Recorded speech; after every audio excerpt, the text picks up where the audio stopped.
Oh, hello, welcome to Podpadstudios. This is the It Didn't Fit in the Van episode.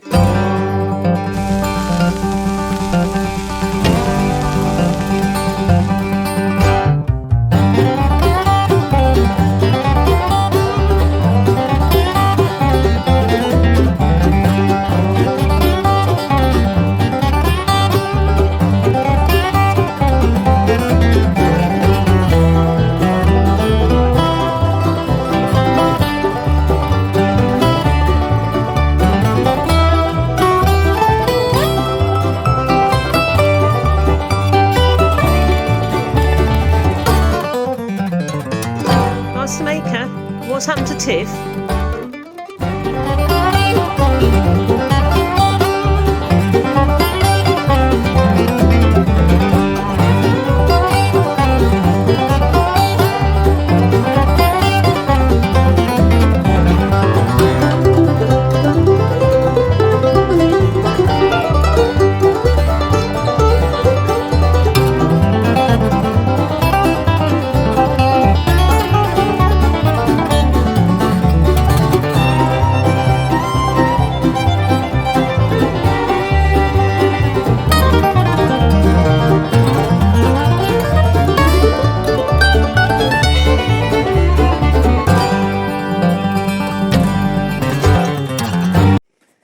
So I'm unboxing my new toy here. This is the new FRSky Tandem XE tray radio. So, nice strap. And even better, comes in a nice fancy case, which is really nice actually.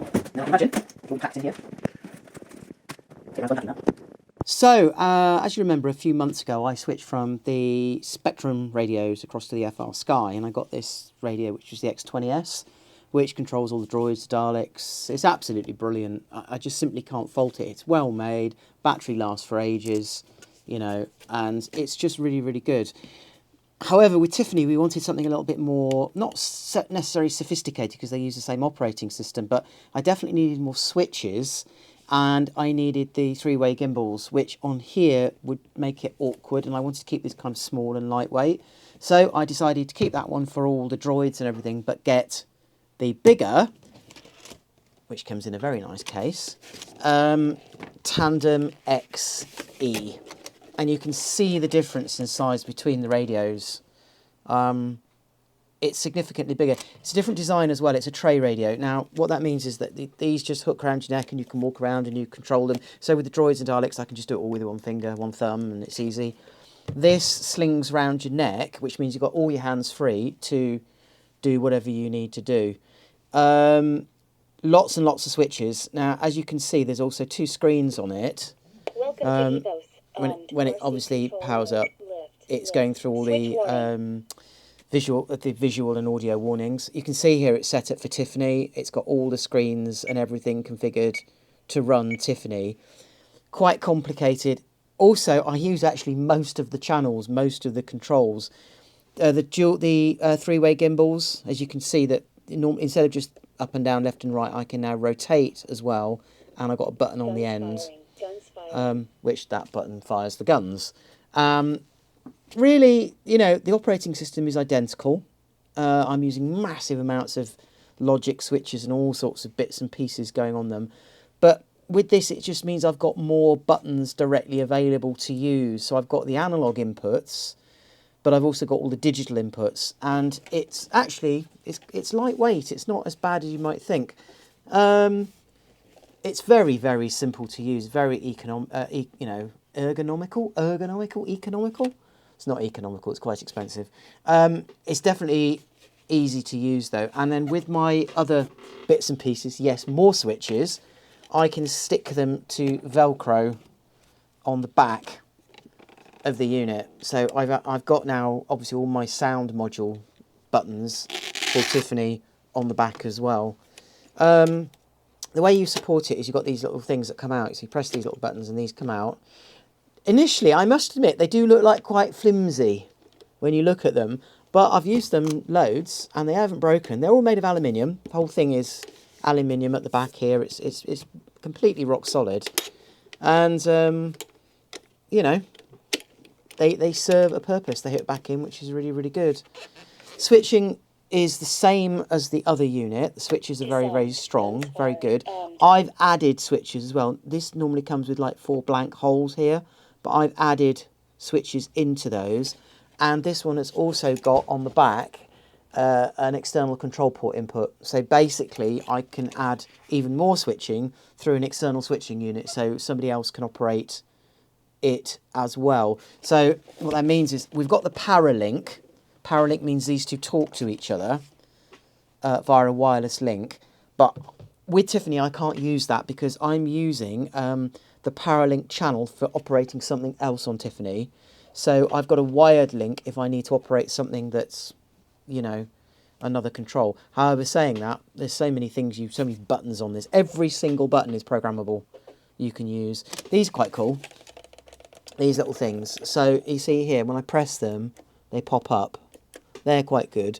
And then obviously they're complete rotary controls, which you can program and do whatever you want. Loads of people ask, how many channels has it got?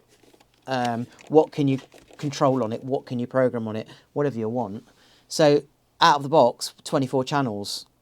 So I'm running it with a TDR18 on Tiffany receiver. So I've got 18 channels on her. But I've lost track of how many logical switches I'm using, which effectively adds more channels. So I'm probably using 30, 40 channels to control her through all the different things that she does. And of course, she's got the autonomous mode, which I can switch back and control through the radio with literally the flick of a switch. There you go, it even tells me. Autonomous mode. RC control mode. All those sounds you can put in yourselves. You can program it how you want. It's very, very configurable. But you can also do exactly the same on this one through the Ethos operating system, which is simply awesome. It's so easy to use.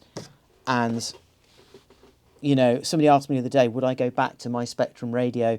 I love my Spectrum radio. It was very, very well built, but it was of an analog era, the one that I had. I'm sure the new Spectrums are amazing, fantastic, but I know they come with a significant price tag. These I can't fault. Oh, hi there. So, this is the story so far. Master Maker said, yeah, I'll build a robot. I said, that looks like a big robot. Will it fit in the van? Master Maker said, yes, of course it'll fit in the van. Then he goes and makes a robot and it's like 5 times as big as the van. So what happened was, whole change on the old logistics at Podpad, decided to get some big boxes and put them on to the van. So I'm out here now in the freezing cold because since that decision it's been raining and snowing and hailing, and I'm measuring up because I want to know how are all them boxes going to fit up on this van, and that's what we need to do next. And in the meantime, Master Maker, he's in the bloody workshop and he's talking about his new radio control set and wheelchair motors.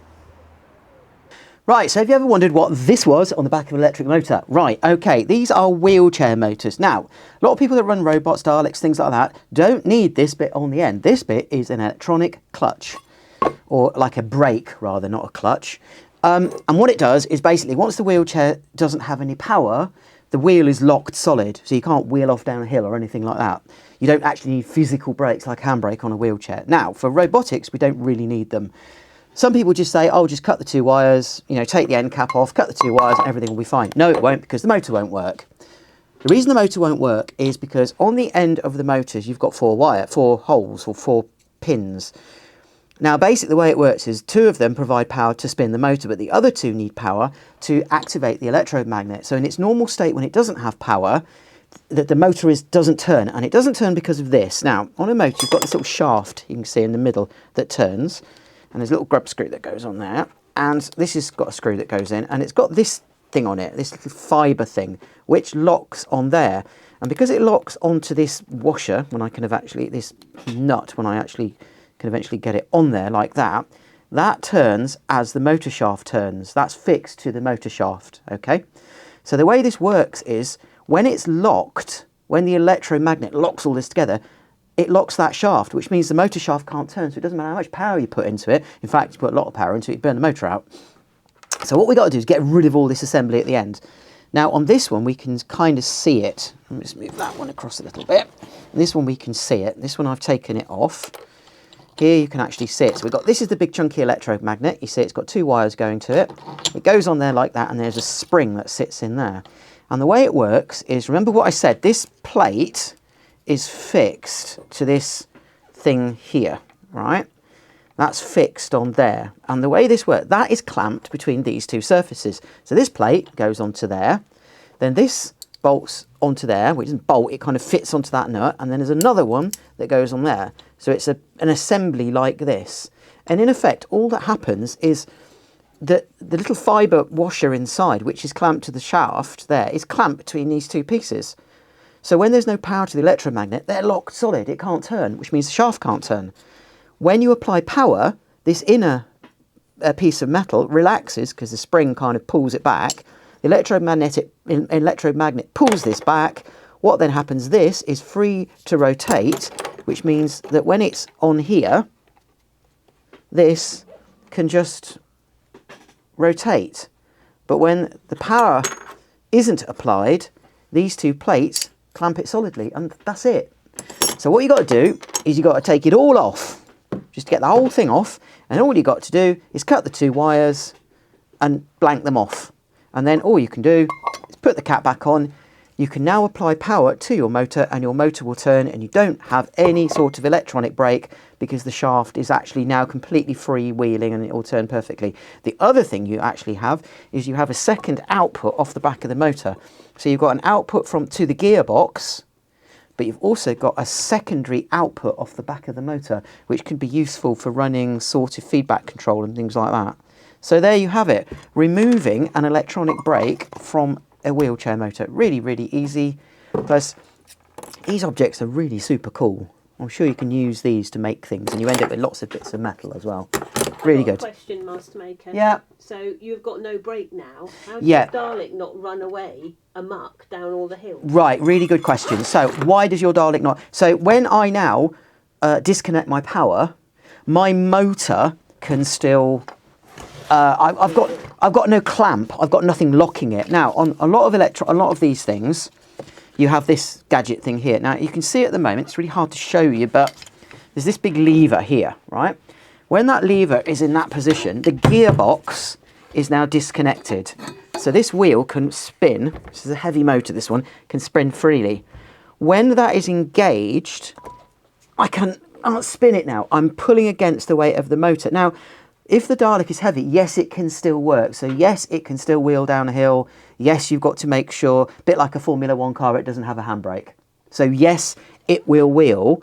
What that does, that is an electronic fail-safe to stop that motor moving when no power is applied to this. But from a robot point of view, you shouldn't be parking your robot on a hill.